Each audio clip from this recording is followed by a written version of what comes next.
Come, O Holy Spirit, fill the hearts of your faithful, and kindle in them the fire of your love. Send forth your Spirit, and they shall be created, and you shall renew the face of the earth. Let us pray, O God, who has instructed the hearts of the faithful by the light of the Holy Spirit. Grant that by the gift of the same Spirit we may be truly wise, and ever rejoice in his consolation through the same Christ our Lord. Amen. Hail Mary, full of grace, the Lord is with you. Blessed are you among women, and blessed is the fruit of your womb, Jesus. Holy Mary, Mother of God, pray for us sinners, now and at the hour of our death. Amen. Saint John the Apostle, pray for us. Saint John the Baptist, pray for us. Saint Philip the Apostle, pray for us. Saint Paul, pray for us. Saint Francis of Assisi, pray for us. All the angels and saints in heaven, pray for us. Muli po mga kapatid, magandang gabi sa inyong lahat. At tayo naman po ay nagkakasama-sama sa ating kaunting radio catechesis. Sana po samahan po ninyo ako para sana ma-share pa po ninyo sa maraming mga kapatid natin para makatulong po tayo, no? So, tulong-tulong tayo para mabigyan natin ng kaunting kaliwanagan ang mga isip ng ating mga kapatid sa pananampalataya. And I hope you can share it to your friends and your relatives, mga kapatid. Tulungan po as we discuss the spirit of fasting, no? The spirit of fasting. At ito po ay sana lalong makatulong sa atin para lalong lumalim ang ating pananampalataya. So, we'll go right away sa ating topic, mga kapatid, the spirit of fasting.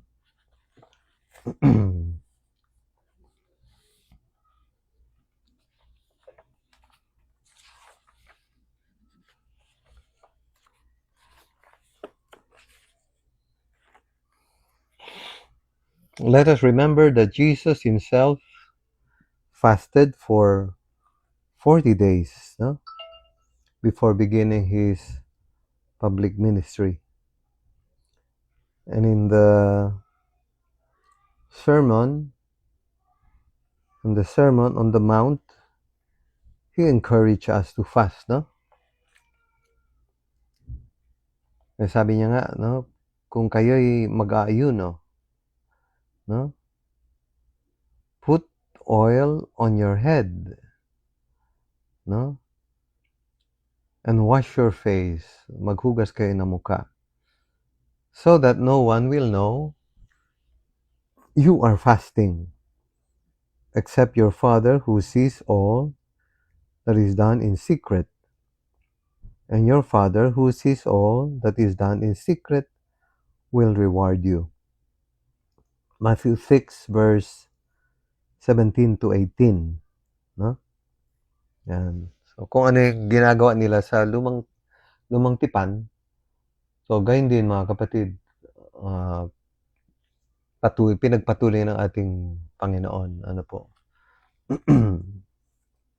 Napakahalaga na especially kapag panahon ng Kwaresma, di ba?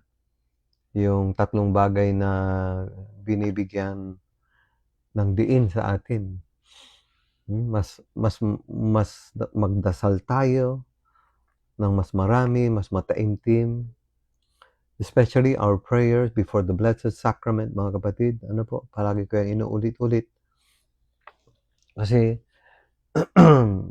kailangan ng maraming kaluluwa sa mundo ang grasya. Especially when you visit the church. Spend time, at least 15 minutes, no? Before the Blessed Sacrament. because that will redound to the good of the whole world. Mga kapatid, alam natin after the Mass, the greatest and most powerful prayer is devotion to the Blessed Sacrament. Prayer, fasting, na itong tinatalakay natin. Fasting, pag-aayuno. At tandaan natin, yung pag-aayuno ay, it's something that we do bilang, to be able to fight our pride. Yan ang number one problema nating lahat. All of us who have the stain of original sin, our pride. Our pride. Kaya when we fast, yun ang isang talagang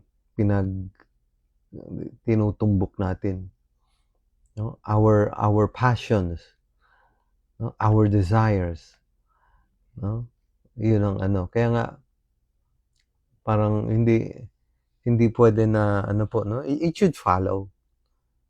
Kaya ka nga nag-aayuno because alam mong may makasalanan ka. Kaya kasama na dun yung pag nag-aayuno ka, kasama na dun yung pag-aayuno mo sa mga masasamang hilig, di ba? Katulad ng mga kalalakihan ngayon is very good. Huwag tayong magsigarilyo. Yung mga nagsisigarilyo, huwag magsigarilyo. Tayong mga lalaki, huwag na muna tayong uminom ng mga bagay na nakalalasing. That would be very, very good. Offering it up to Jesus through the Immaculate Heart of Mary. Yung mga nagsasabong, yung mga mahilig sa sabong, yung mga drug addict especially, ito ang gamot, mga kapatid, mag-ayuno. Especially yung mga drug addict, mga kapatid. Dasal natin. Especially, alay natin ang pag-ayuno natin, pagkawasak ng mga drug cartels. Diba? Ng mga drug lords. Isa ito sa pinakamasama at pinakademonyong ginagawa ng tao. Na talagang literally sinisira ang pamilya. Sinisira ang sarili, pati yung utak mo, diba? Mag-iiba ka. Parang hindi iba ka na sa sarili mo. Napakasama sa buong daigdig. It remains a big problem, mga kapatid. Kaya yung pag-aayunan natin, especially mga kapatid, don't forget to include that in your rosary. Ang pagkawasak nitong mga drug cartels, ng mga drug lords, hanggang ngayon, di ba? Kaya napakasama anong nangyari nung di ba? Sabi, parang binudol tayo. Sabi, it was a drug campaign. Pero ang mga nawawala, namamatay, di ba? Pati yung mga inosente. Wala yatang drug lord na nahuli. So very bad, mga kapatid. Di ba? Para bang pinatay yung mga innocent, pati itong they're just victims, yung mga drug addicts, they're just victims. At ang problema, pati yung pinag-iinitan, yung si Mayor Mabilog, di ba? Kitang-kita natin, mga kapatid. Nagkaroon siya. He was the number one in Iloilo for the campaign against drug.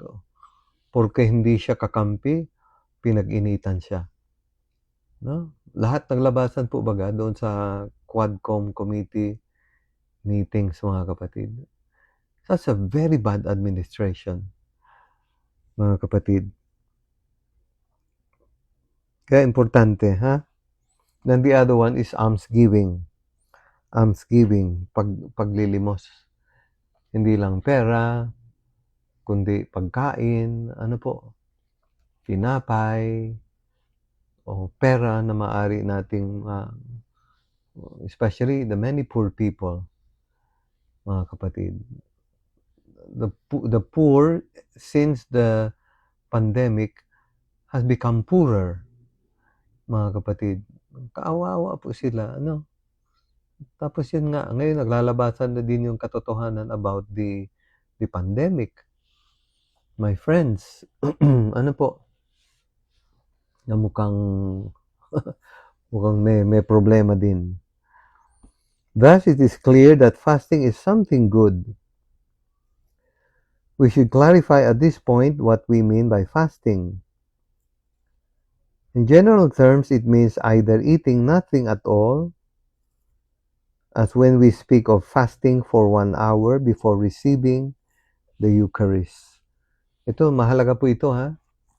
Bago tayo tumanggap ng Santa Komunyon, na between the last time na kumain tayo, no, until the actual communion. That's why I tell people, mas maganda kung masimba ka ng alas 4, alas 3 ng hapon, yun ang huling kain mo. Ano po? Para sigurado, pagdating mo ng simbahan ng alas 4, lampas ka na ng 1 hour Eucharistic fasting. Importante po ito, mga kapatid, ha? We remind our brothers and sisters, except water and medicine kung kinakailangang uminom ng gamot. Ano po? Ito nga palang tinatalakay natin is from the book Question Time from Father, gawa po ito ni Father John Fladder, no? Isang pari. Question and answers on the Catholic faith. Or eating less than usual, no? Katulad ng ginagawa natin sa ating ayuno, ano po? At napakaganda nga po, mga kapatid, ha? Na especially kung may mga mabibigat na problema kayo sa pamilya, ano po, katulad ng drug addiction, no? Problemang mabigat o I don't know, tungkol sa infidelity, 'di ba? Homosexuality, 'di ba? Itong mabibigat na problema. Having someone who a daughter or a son who has been talagang nasakop na nitong gender ideology, those who have already given themselves totally to the transgender agenda, 'di ba? Yung lalaki ka ay talagang kumbinsido ka na hindi, gusto mo maging babae. At gagawin mo ang lahat para maging babae ka. At kung lalaki ka naman, kung babae ka naman, ay maging lalaki ka. No? You're very strongly convinced na hindi kung alam mo babae ka, pero hindi, lalaki ako. At yung lalaki naman, yung babae, no? And kaya ito is a good, especially sa mga mabibigat na dinadaanan natin sa buhay, it's good to advise it to them, no? Like fasting every month para sa asawa mo, di ba? O di kaya sa misis mo na naliligaw ng landas. Kaya sa atin, yung obligatory fasting and abstinence ay 2 lamang, mga kapatid, di ba? Sabihin niyo ito sa baka maraming mga kapatid tayo na pinagkakasala pati natin ng malaki, mga kapatid, kapag hindi tayo nag-fasting and abstinence during Ash Wednesday and Good Friday. 2 lang sa isang taon na we are bound under pain of mortal sin kapag hindi tayo nag-ayuno at nag-abstain from meat. Miyerkules ng Abo at Biyernes Santo. Kaya sabi ko sa inyo, kung may saka sa mga kapatid natin, may mga mabibigat na problema na dinadaanan, ano po, Ito isang napakagandang mai-suggest po natin sa kanila, provided wala po silang sakit sa tiyan. Ano po, katulad yung mga may gastritis, may hyperacidity, may ulcer, these people are exempted. Ano po, 14 years and above. 14 years and above are bound to abstain from meat. 14 anyos pataas. At yung fasting is 18 hanggang 59 years old, 59, no? Yun po yun. At kahit na halimbawa, 60 and above ka na, exempted ka nga. Pero kung matibay pa naman yung ano mo, matibay ang tiyan mo, kaya mo namang mag-ayuno, why not do it?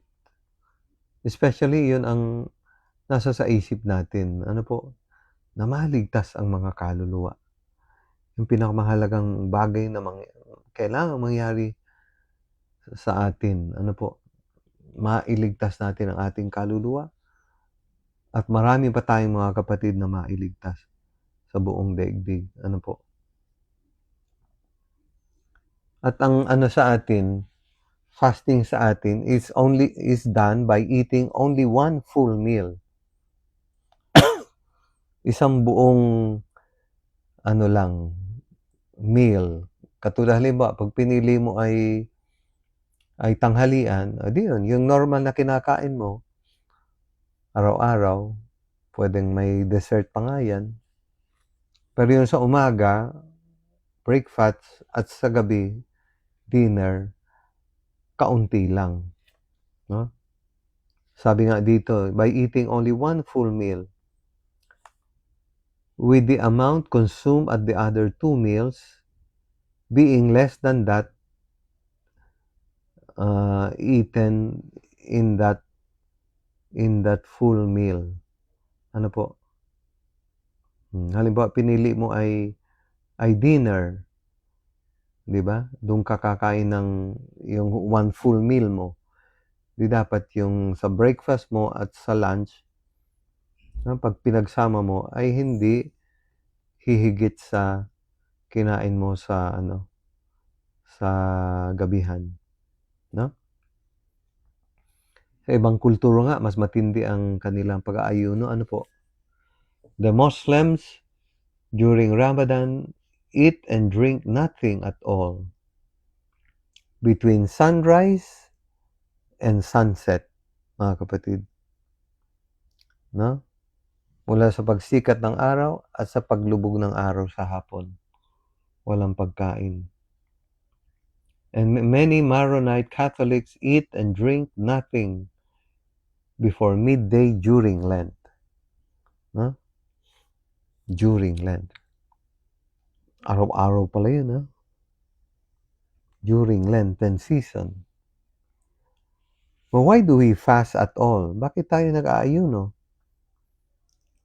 No? We should remember that fasting is not something done only for religious reasons. Diba? Katulad ngayon, mayroong ano, yung palagi kong I tell people because it's very good, no? Because now, na-discover nila that our sickness is not due much on cholesterol, no? Nung mga 1980s and the 1990s, di ba? Yun ang sinasabi nila eh. Madalas, di ba? Hanggang ngayon, meron pa din ganun eh. They base it on the cholesterol. Mukhang hindi na eh. Ang sakit natin is galing sa sugar and carbohydrates. No? Kaya nga meron po ba ngayon na tinatawag na low carbohydrate diet, which is also a very good, you can offer it up to God. May kasama yun na ano, mga kapatid, intermittent fasting, low carbohydrate diet. Ang mga advocate nun ay dalawang doktor, no? Dr. anong pangalan niya? Josephine Rojo, saka si Doktora Fi Atencio. Parehong doktor, mga kapatid, no? And it's very good, no? Yung hypertensive, bumabalik sa normal yung kanilang blood pressure. Yung diabetic, bumabalik sa normal yung kanilang yung sugar, no? It's miraculous, mga kapatid. Parang ganun. Amazing, miraculous, mga kapatid. So, isa yun, di ba? The secular world understands fasting for political reasons. In the case of hunger strikes, di ba? Yung mga hindi kumakain kasi may pinaglalaban sila. For health reasons, katulad ng nabanggit natin. Ano po? In people who abstain from a variety of foods for the sake of their health or fitness. Katulad ng vegetarian diet, for example. Di ba? Kusang loob mong tinatakwil yung karne. And others for aesthetic reasons, para sa pagpapaganda ng kanilang katawan. Di ba? Which is also very good. Di ba? Kasi, yun, ano po yun, napakaganda, no? Especially itong sakit na diabetes. Napakasamang sakit. It affects all the organs of the body because of the, insulin resistance. Because of taking in, lalo na yung, itong mga, kaya nga, it's very good na ngayong Kwaresma to give up on sweet and sugar, mga kapatid, and offer it up to God, no? Offer it up to God. Huwag kalimutan. Palaging iaalay sa Panginoon. And we should not forget the fasting imposed by necessity in the case of people suffering hunger every day and even dying from it simply because they do not have the means to obtain food. Diba? Oo. Parang sa pilitang pag-aayuno kasi wala silang kapos na kapos po sa pagkain, kulang ng pera. Diba? Yung mga minsan sa inyong mga bahay, nakikiusap, kahit pa pabalik-balik po, mga kapatid, sana isipin na lang po natin yun, sa halip na magnakaw. Di ba? Katulad yan, yung ngayon parang nakakalungkot po. Di ba? Maririnig natin mga wala nang talaga, no? Kulang na kulang sa sakripisyo ang tao. Kulang na kulang sa pagmamahal because of a lack of faith. Di ba? Yung mga nang iiwan ng anak, nang iiwan ng mister, nang iiwan ng misis. Katulad ng di ba? Nagkasakit ka. Di ba? Una, malusog ka. Di ba? O si misis o si mister. Tapos, di ba, yung mga taong ganon na we have to understand them. Pero sinumpaan nila po yun, di ba? Pagkatapos, iiwan nila. O nung bagong kasal kayo, nung mga unang taon ng ang ganda ng kita mo, ikaw, si mister, di ba? And then later on, the turn of events, di ba? Nagkaroon ng, I don't know, na-lay off ka, o yung negosyo mo nagbagsak, hanggang, di ba, merong kayong may bahay, na nasangla, yung auto, you had it well and good. Pagkatapos, dadaan sa ganun po, no? And sometimes, some wife or some husbands cannot take that, and it leads them to leave or to separate, no?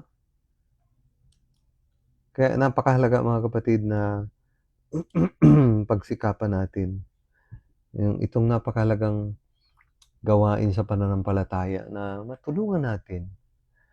Especially yun, kaganda-ganda ng ating pananampalataya. Yun lang ang problema, hindi buhay yung ating pananampalataya, di ba?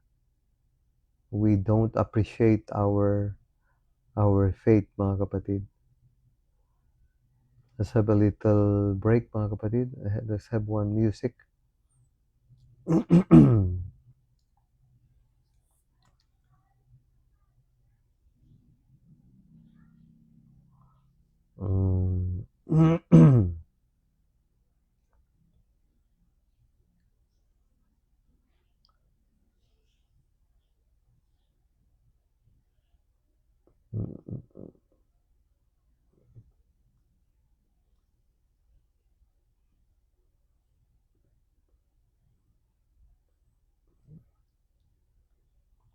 Here, there, and everywhere. I need my love to be here.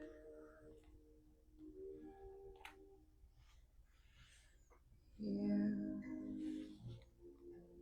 making each day of the year,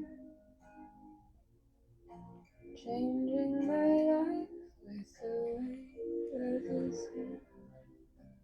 Nobody can deny that there's something there.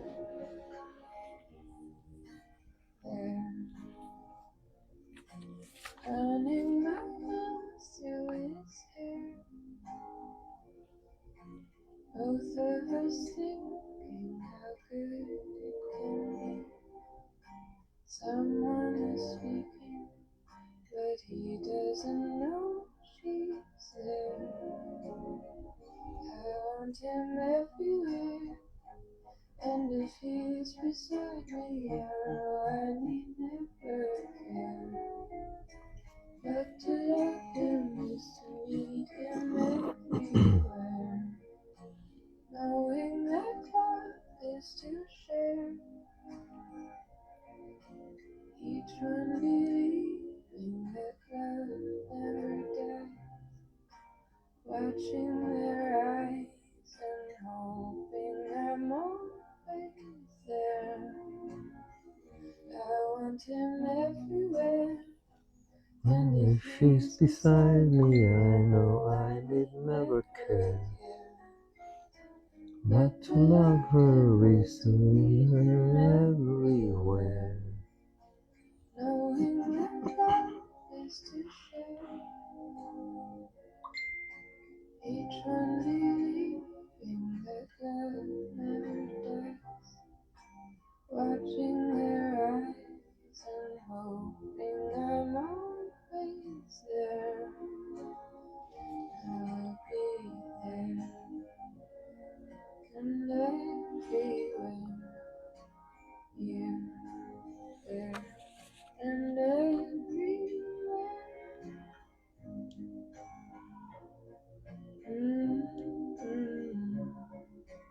Here, there, and everywhere.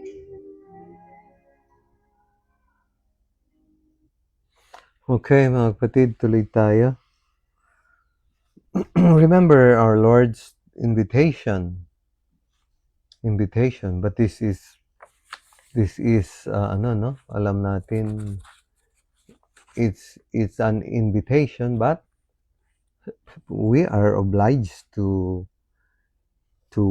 say yes to this invitation.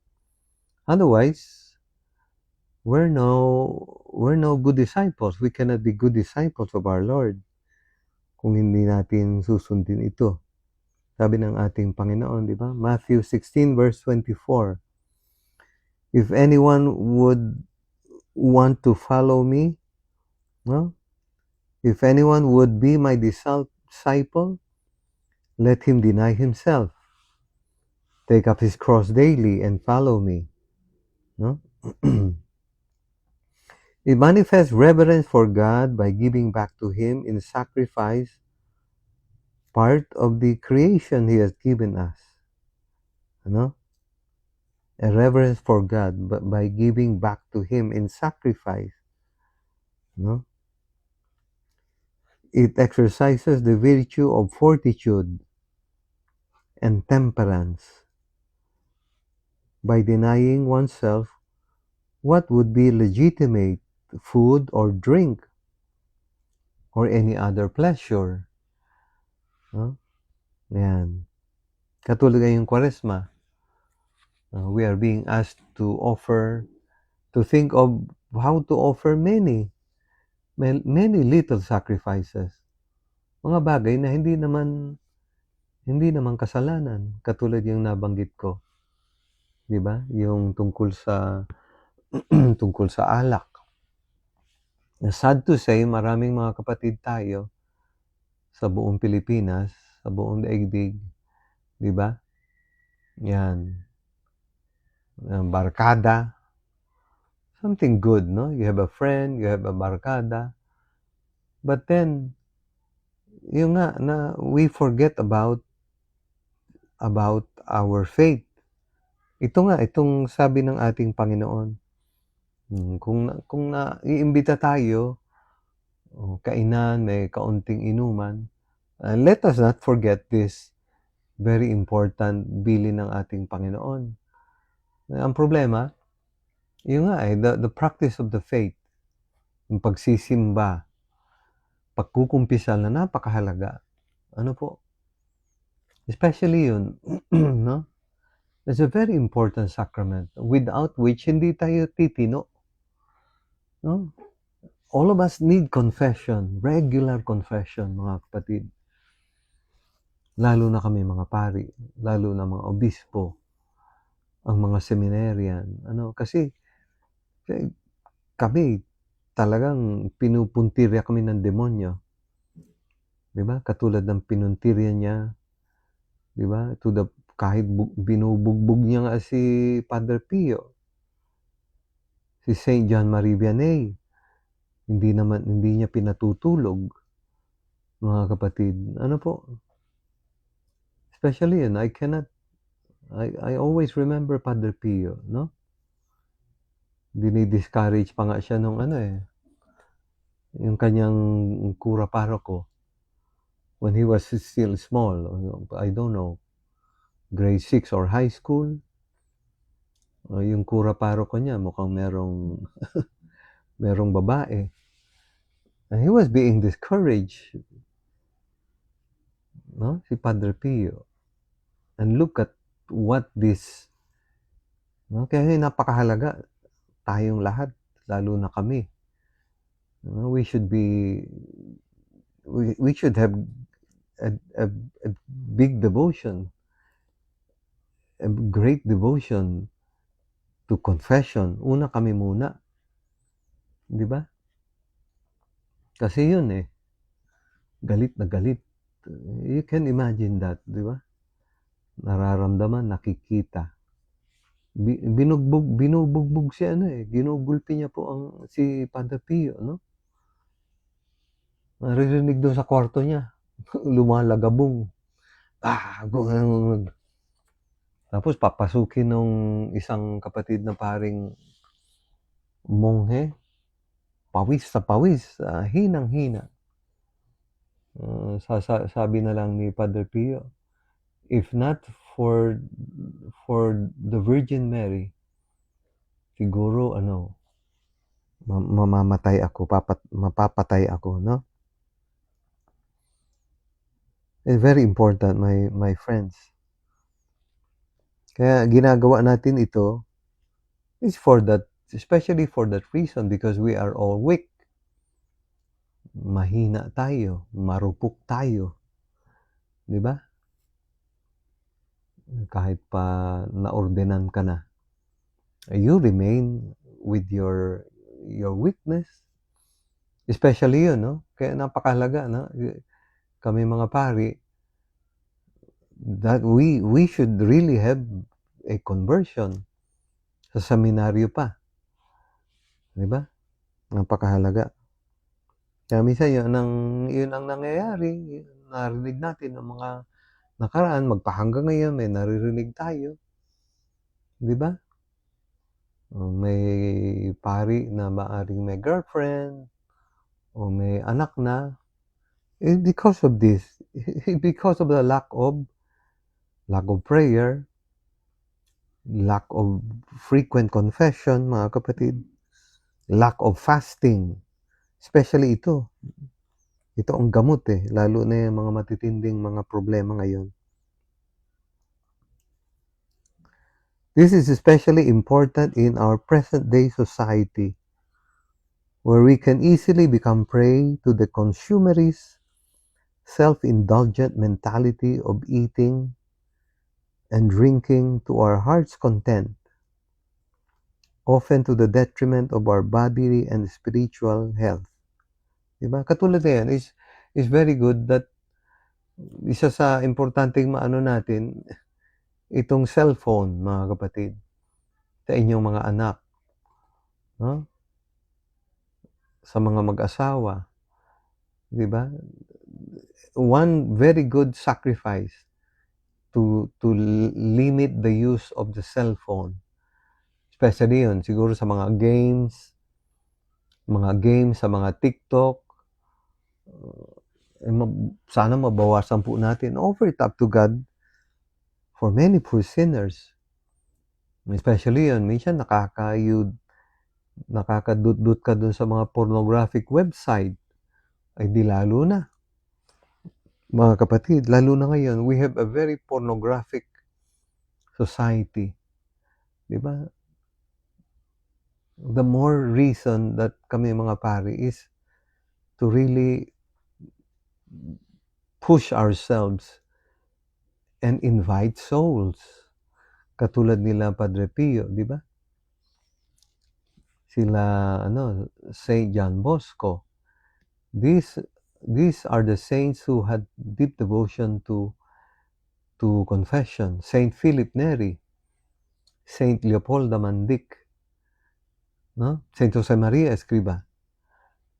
Si Saint Jose Maria doon sa mga anak niya sa Opus Dei, di ba?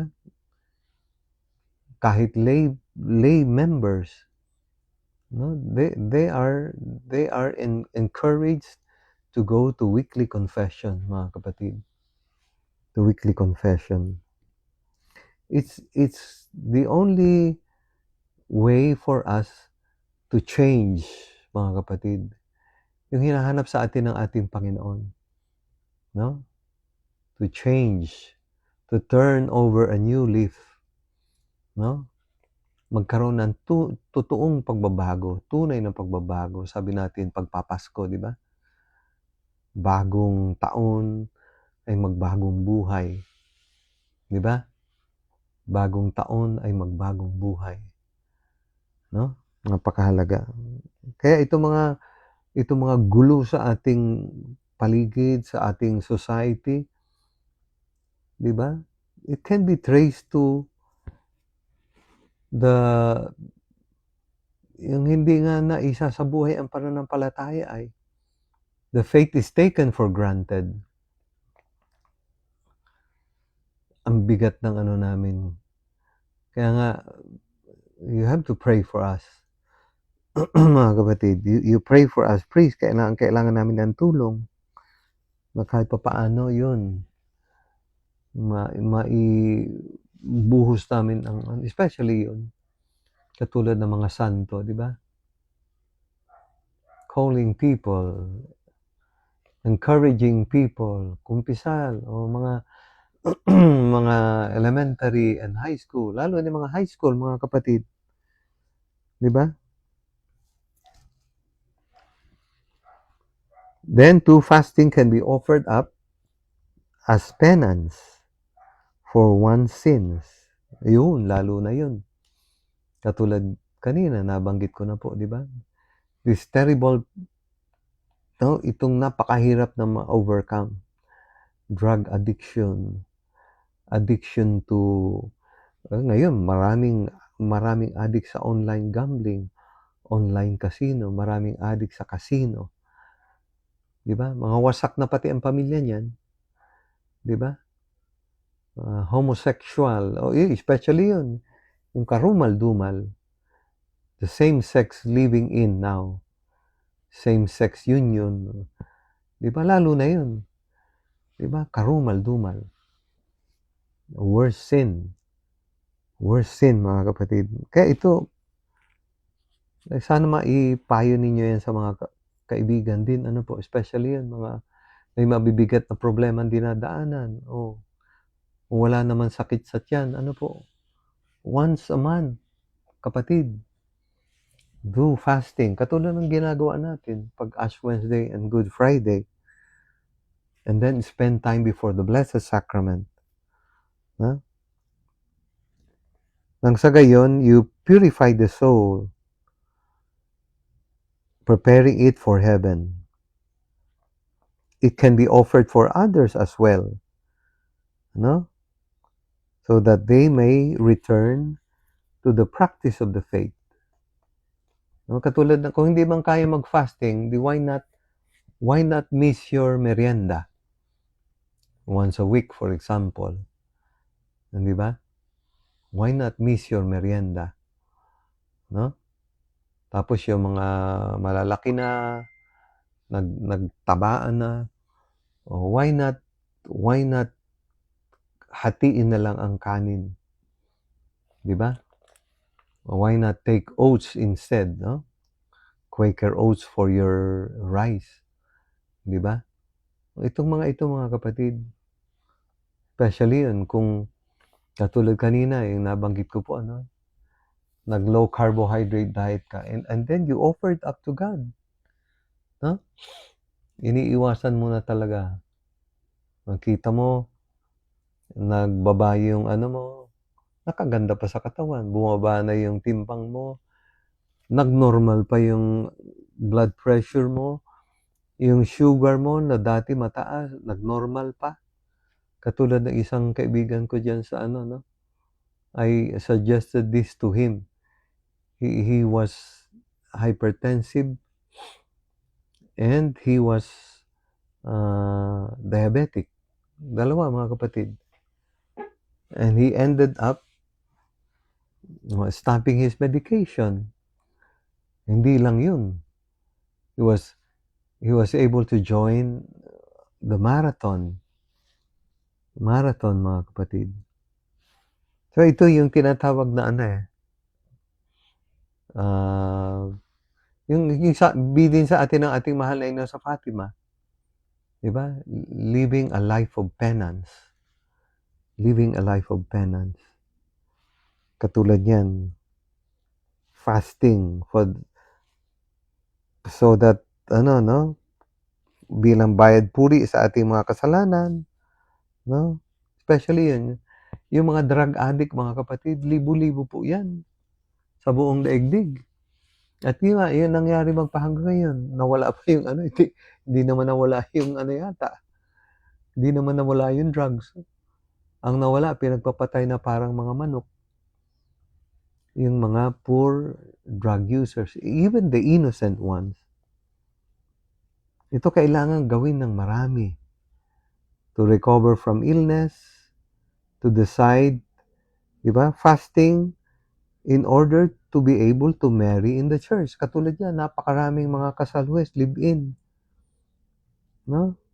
In order to find a job. Ito mga dahilan ito, mga kapatid. And especially important in a society like ours, it can be done in solidarity with the poor. Especially yun. Maganda yung na titipid mo sa pag-fasting mo ay ilaan mo para sa mga dukha, sa mga pobre, mga kapatid.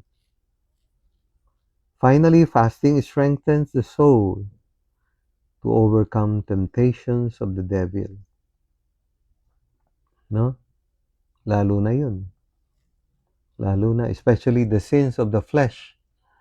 Yung sabi ng ating mahal na Ina sa Fatima, mga kapatid, di ba? Fatima, she specified one sin. Huh? Many souls go to hell because of the sins of the flesh. Na ngayon ay it's all over, mga kapatid. Yung karumal-dumal na relasyon ng same sex, o di ba? It's okay already. The whole world, anywhere in the whole world, mga kapatid. Kaya di ba, our Lord said once, yung merong hindi napapalayas na masamang espiritu, yung mga disipulo niya, apostol. Ano yung sabi ng ating Panginoon? Mark 9:29. This kind can only come out through prayer and fasting. Prayer and fasting. Kaya napakaganda ng mag-ayuno, mga kapatid. Fasting should always be accompanied by other acts of virtue.